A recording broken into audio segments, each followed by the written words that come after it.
청년도약 계좌를 그렇게 궁금해 하시더라고요. 그래서 제가 짧게나마 청년도약 계좌에 대해서 조금 설명을 드리도록 할게요. 청년도약 계좌는 정부가 젊은 친구들 대상으로 많은 혜택들을 추가적으로 주기 위해서 만들어 놓은 상품이다라고 보시면 될 것 같아요. 과거에 뭐 장마저축이라던가 청년희망적금부터 이제 시작을 했죠. 청년도약 계좌를 많은 사람들이 가입을 하고 있고 가입을 하고 싶어 하시는데 이게 정말 좋은지 아닌지는 이렇게 생각하시면 될 것 같아요. 맞고 틀리고는 제가 없다라고 했죠. 본인의 상황과 환경에 맞춰가지고 생각을 해봤을 때 이 상품이 정말 좋은 상품일 수도 있고 내가 일반적인 예적금만 하고 있던 사람들이었다. 근데 주변에 있는 모든 사람들이 청년도약 계좌를 하고 있다라고 했을 때 내가 그것에 휘둘려가지고 가입을 했다라고 하면 나한테 맞지 않는 상품이 될 수도 있다라고 좀 생각하시면 될 것 같아요. 그래서 지금 이 시간에는 청년도약 계좌에 대해서 좀 그래도 기본적인 골조부터 좀 얘기를 드릴 테니까 그 얘기를 듣고서 좀 판단을 하시면 좋을 것 같다라고 생각하시면 될 것 같아요. 혜정씨 청년도약 계좌 가입하셨어요? 왜 하셨어요? 돈 많이 준다고 해서. 일반적으로 청년도약 계좌는 이렇게 생각하시면 될 것 같아요. 한 달에 월 얼마까지 저축이 가능해요? 맞아요. 70만 원까지 가능해요. 그리고 몇 년 동안 저축이 가능하죠? 네, 5년 동안. 문제는 청년도약 계좌를 가입을 하고 싶다고 해서 모든 사람들이 할 수가 없죠. 첫 번째 기준 조건은 34세 이하의 청년들만 가입이 가능하고요. 두 번째는 소득이 높지 않은 사람들만 가입이 가능하다라고 보시면 될 것 같아요. 자세한 기준은 그냥 자료를 보시면 어디서든 또 이제 확인하실 수 있으니까 그걸 보시면 될 것 같고요. 문제는 이거예요. 월 70만 원씩 5년을 넣었다. 근데 대다수의 젊은 친구들이 이게 너무나도 좋은 상품일 것 같다라고 해서 다들 가입을 하지만 표면적으로 알고 있는 지식의 끝은 딱 하나예요. 혜정씨 올해 나이가 30. 그러면은 5년 뒤에는 몇 살이죠? 35이네요. 한 달에 70만 원씩 5년을 넣어요. 그럼 원금은 4,200만 원이에요. 근데 청년도약을 가입을 하는 사람들은요, 5년 뒤에 플러스 800만 원. 해서 5천만 원을 받을 거야 라고 해서 다들 가입을 하시거든요. 결론부터 얘기를 드릴게요. 이거 못 받으세요. 첫 번째 기준이 이렇게 있어요. 제가 수업에서 얘기했죠. 단리가 있고요. 그리고 복리가 있다고 했어요. 얘는 단리로 굴러갈까요? 복리로 굴러갈까요? 단리예요. 이제는 복리 상품이라는 것 자체가 투자 상품들은 복리로 굴러가죠. 아니면은 금리 상품들 중에 복리 상품은 보험회사의 저축 상품들밖에 없어요. 이러한 은행에서 판매를 하는 금리 상품들은 이제는 단리 상품들밖에 남지 않았다라고 생각을 하시는 게 좋아요. 그럼 단리밖에 일단은 남아있지 않고요. 두 번째는 청년도약은 정부가 만든 거예요. 근데 정부가 판매를 할 수 있어요?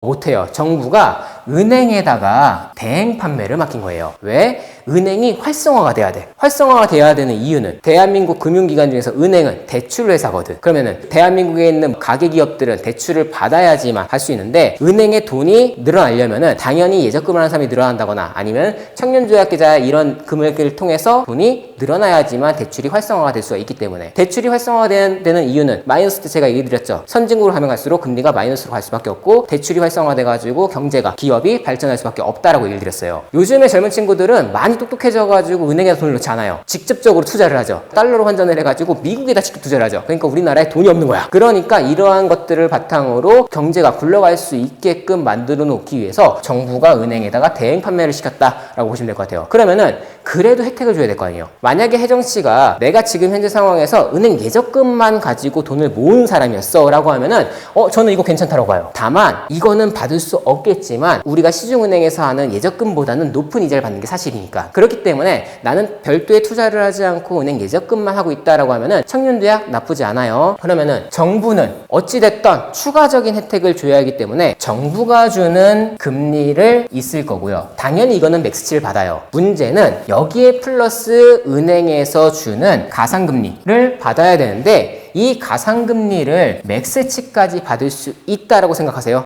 못 받아요. 받을 수는 있겠지만 그것에 대한 기준 조건이 엄청 까다로워요. 첫 번째, 우리은행을 주거래은행으로 만드셔야 돼요. 주거래 통장을 만약에 바꾸시잖아요. 주거래 통장이라는 것 자체가 거기서 모든 지출 비용이 다 나가요. 그걸 바꾸면은 거기에 연결되어 있는 모든 곳들 다 바꿔야 돼요. 생각보다 그게 되게 빡세요. 자동차로 매일 나가버리니까 혹은 까먹어가지고 그거를 연체가 된다거나 이런 케이스가 발생할 수도 있어요. 두 번째, 우리 은행에서 발급하신 신용카드를 사용을 하셔야 돼요. 그리고 신용카드는 매달 30만 원 이상씩 실적을 찍으셔야지만 매달 정해져 있는 맥스 금리를 드려요. 등등등등의 은행이 혜택을 받을 수밖에 없게끔 이러한 기준들을 충족을 해야지만 내가 맥스 금리를 받을 수밖에 없다라고 보시면 돼요. 당연히 맥스 금리를 받을 수가 없겠네. 여기서 이렇게 생각하시면 될 것 같아요. 우리가 70만 원씩 5년 동안 넣어서 원금 4,200에 800만 원 이자를 맥스치까지 받겠다라는 거는 정부가 주는 금리는 당연히 받겠지만 은행에서 주는 금리까지 맥스치까지 받아야지만 이 800만 원을 받는 거거든요. 이자율로 환산을 해봅시다. 4,200 원금 넣어가지고 이자 800이에요. 이자율로 환산하면 얼마예요? 대략 20%가 조금 안 돼요. 그러면은 5년 동안 20% 정도 받았다라고 하면은 시중은행의 예적금 같은 경우에는 2% 3% 받는데 5년치라고 해봐야 한 10% 15%밖에 안 되는데 20%를 받았다라고 하면은 그래도 많은 혜택을 받았다고 생각하시지만 사실 이걸 받을 수가 없다가 첫 번째죠. 그리고 심지어 신용카드를 발급을 해가지고 내가 거기서 쓴다라는 거는 저축을 더 할 수 있음에도 불구하고 돈을 쓸 수밖에 없는, 근데 사람들은 저축하는 걸 좋아해요? 쓰는 걸 좋아해요? 그럼 바꿔서 얘기하면 이거 핑계로 이거 맥스까지 받겠다고 이자보다 자기가 더 쓸 거야. 그러면 사실 자산이 더 늘어날 수가 없다라는 게 맹점인 거예요. 저는 신용카드를 믿지 않아요. 왜냐면은 대다수의 근로소득자들은 본인 월급이 정해져 있는 상태에서 그 안에서 생활을 하고 미래를 준비를 해야 되는데 신용카드의 보통 일반적인 한도는 내 월급이 300이다라고 하면 기본적으로 700, 800이에요. 그러면은 다 그게 자기 돈인 것 마냥 그냥 써버려요. 우리 소비통제 때 아마 수인쌤이 얘기를 했을 거예요. CB용. CB용에 대해서 내가 홧김에 감정에 따라서 막 긁어버리는 돈들이 있는데 신용카드를 믿지 못한다라는 거는 그 사람이 어떤 사람인 걸 떠나서 내가 그 감정에 의해서 신용카드를 그냥 긁어버릴 수가 있기 때문에 그거는 5년 동안 분명히 많은 케이스들이 발생을 하실 거거든요. 그리고 대다수의 지금 현재 시점에 신용카드를 쓰는 사람들이 돈을 모아서 무언가를 준비를 하는 게 아니라 만약에 예를 들어 해외여행을 간다 친다 하더라도 돈 모아서 해외여행을 하는 게 아니라 그냥 긁어요. 그리고 나서 해외여행 갔다 와서 갚기 바쁘죠. 결국에는 신용카드 자체가 나쁜 건 아니지만 저는 나쁘다라고 개인적으로 생각을 해요. 신용카드는 바꿔서 얘기하면 어찌됐든 한 달짜리 대출, 빚이기 때문에 소비습관 행태 자체를 바꾸셔야지만 재테크는 생활습관부터 잡아가는 게 재테크의 시작이기 때문에 내가 단 1%의 확률이라도 이것 때문에 내 소비가 늘어날 수가 있다라고 판단이 되면 저는 하지 말아라고 얘기를 드립니다. 심지어 청년도약계좌는 고정금리인가요? 변동금리인가요? 5년 동안.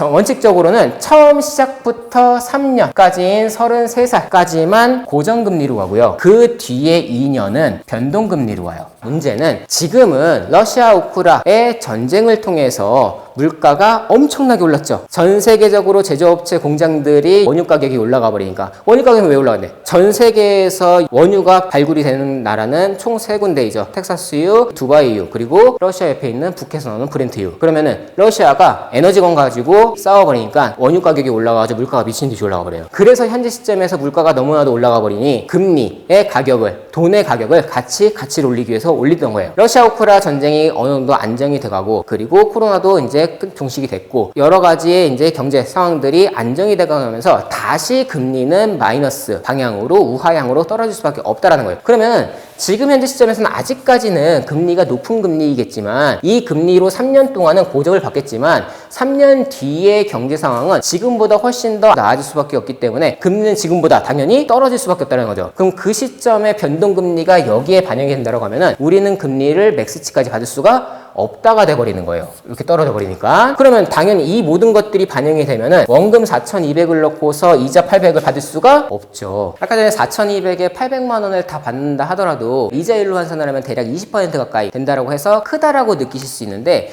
이 20%의 이자율은 몇 년이라고 했죠? 5년. 그러면은 우리가 1년짜리 적금들을 보통 많이 가입을 하고 돈을 모아 가시는데 이거를 1년으로 나누셔가지고 1년 이자율로 환산해버리면 대략 3에서 4% 정도밖에 안 된다라고 보시면 될 것 같아요. 물론 은행 기본적으로 우리가 예적금, 단기적금, 우리 정기적금보다는 많이 받겠지만 연평균 물가 상승률은 매년 7에서 8% 정도 올라간다라고 말씀드렸기 때문에 결국에는 일반적인 단기 적금보다는 높은 이자율을 받을 수 있겠지만 물가 상승을 따라갈 수가 없는 자산이 돼버리기 때문에 자산 가치는 하락을 할 수밖에 없다라고 판단하셔야 됩니다. 그럼 여기서 또 하나의 혜택이라고 잡아놨는데, 두 번째, 절세 혜택으로서 비과세 혜택을 준다라고 잡아놨어요. 우리는 은행 예적금을 넣게 되면은 원금을 넣어요. 거기에 이자가 발생을 하죠. 그럼 이자 다 받을 수 있어요. 내 돈이에요. 세금 떼죠. 이자소세 15.4%를 떼요. 15.4%를 뗀다라고 가정을 하면은 800만 원에 15.4%만 하더라도 이자가 얼마예요? 이자소세로 나가는 세금이 150만 원? 그럼 실수령 금액은 훨씬 더 떨어질 수밖에 없죠. 근데 이거를 비과세 혜택이라고 해서 이걸 안 내도 된다고. 조금 더 원칙적으로 해볼게요. 대한민국에서 모든 국민들은 세금은 죽을 때까지 납입을 해야 돼요. 그리고 건보료도 죽을 때까지 납입을 해야 돼요. 우리 4대 보험 중에서. 근데 문제는 뭐냐면은 혜정 씨가 만약에 청년도약을 했어요. 5년 뒤에 이 돈을 받았지만 이자를 내지 않고 이 돈을 받았다 치다 하더라도 5년 뒤에는 이거 어떻게 할 거예요? 돈? 더 유지를 할 수가 없어요. 그리고 새로운 상품으로 예금이 됐던 투자가 됐던 묶어놓겠죠. 그러면은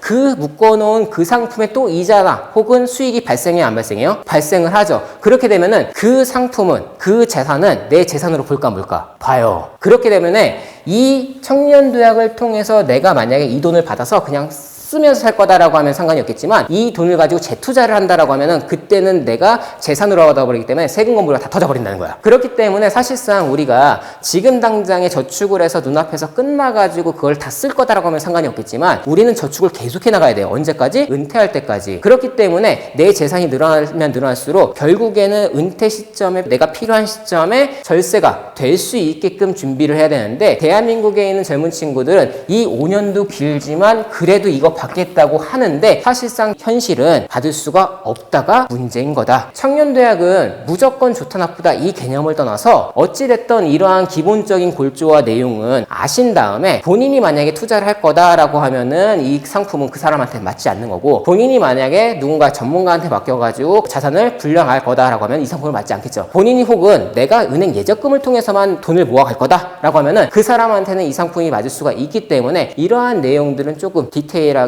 파악을 하신 다음에 준비를 하시는 게 제일 좋다라고 보시면 될 것 같아요.